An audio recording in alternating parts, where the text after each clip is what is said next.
A mindless exercise. The locker room was just a hallway next to the gym with double doors on each end. There were 2 long rows of dark green lockers and a couple of wooden benches that looked like they'd been borrowed from a cheap picnic table. The place smelled a lot like the cheese section of the supermarket. I found a new pair of gym shorts and a shirt waiting for me in a paper bag that had Anderson written on it. I also found Bloodbath in the locker room, and he was busy horsing around with a couple of his buddies and stuffing one of the runts into a locker. I wonder whether he had some sort of checklist. If he did, hit the new kid could be marked off for the day, along with cram small kid in locker. The main thing was that I hadn't become the focus of his attention. I was definitely ready for some exercise. There was nothing like a good sweat to make a guy feel happy.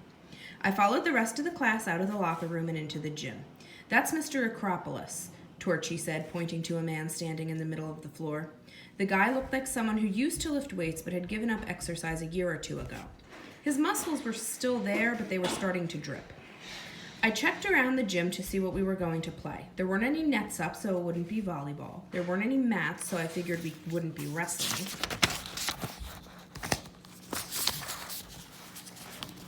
Mr. Acropolis blew his whistle and then said, "Have a seat, class." Everyone dropped to the floor. I figured he was going to give us some sort of a talk. Maybe he'd roll out a chalkboard and teach us football plays. I wasn't even close. "Now breathe slowly and empty your minds," he said. Then he stopped talking while we breathed slowly and tried to empty our minds. Mine kept filling up at first, but that was sort of cool too, since I passed a good chunk of time imagining what I could do to Bloodbath if I had a laser cannon. I saved a couple shots for Mr. Parsons, too. "This is Jim?" I whispered to Torchy after I got tired of slicing Bloodbath into convenient pieces for easy storage. Mommy. "Yeah," he whispered back. "Kind of weird, but we get to do what we want in the last 15 minutes. Hey. Hi. I want to come get out of my glass on the tour, motor, and then yellow clock. Okay, sweetie. I will do that in a minute. Just let me finish reading this chapter, okay? To the big kids? Okay. All right. Actually, I hated to admit it, but the empty mind thing was sort of relaxing once I got the hang of it. Of course, Flying Dan didn't stay still for long, and a couple of others didn't seem to enjoy sitting in one place. Every 5 minutes or so, someone would make a farting noise. A couple of kids would laugh, and Mr. Acropolis would blow his whistle. Then things would settle down for a bit. Most of the farts were fake, at least, though Hindenburg let one loose that made everybody rush to the other side of the room. Bloodbath and his friends horsed around the whole time, but the teacher didn't seem to care. Once we were finishing up, Mr. Acropolis went around telling all of us what a great job we'd done. Then he said, "What do you want to play?" A bunch of kids shouted, "Dodgeball!" That was fine with me. I liked dodgeball. There's a wonderful satisfaction in smacking someone nice and hard with a fairly harmless ball. Of course, it's no fun getting smacked, but that wasn't a big problem for me. I'd managed to see most of the hard throws before they could hit me, and I didn't do too badly during the first game. I also made sure that I was on the same side as Bloodbath. As I expected, he really liked to aim for the head, even though Mr. Acropolis kept telling everyone not to. I got eliminated early in the second game, so I had to stand on the side of the gym and watch. Torchy was next to me. He was the first one to get out in both games. It's like he was a ball magnet. I noticed one player on the other team was really good at dodging. "Who's that?" I asked Torchy, pointing to a tall, skinny kid who didn't seem to ever get hit. "That's Flinch," he said. "He's really good at dodgeball, but he's pretty jumpy. He usually eats with us, but he went home for the weekend." I watched Flinch. Every once in a while, you run across a true artist.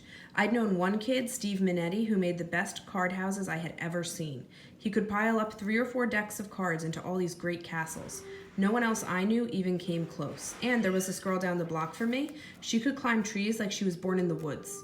And of course, I'd run across kids who did other stuff like paint or dance or play the piano. Those kids were true artists. So was Flinch. He was the best dodgeball player I'd ever seen. He almost always managed to get out of the way. Even after the rest of the team was blasted off the floor, he kept going. 1 ball, no problem. 2 at once, piece of cake. Even 3. Flinch jumped and twisted and ducked. The balls shot past and smacked into the wall behind him. The cool thing was he had in his hair dozens of little braids like a rap singer, and every time he jerked or twisted, the hair flew out like a bunch of exclamation points. Finally, in an unusual display of teamwork, about 5 kids on the other side threw at once. There was no way Flinch could avoid getting hit, but he gave it a good try. He leaped and twisted like the star of a dolphin show, but one of the balls clipped his foot. Mr. Acropolis blew the whistle again. Gym was over. Score 1 for me. I'd gotten through a whole class without pissing off a teacher.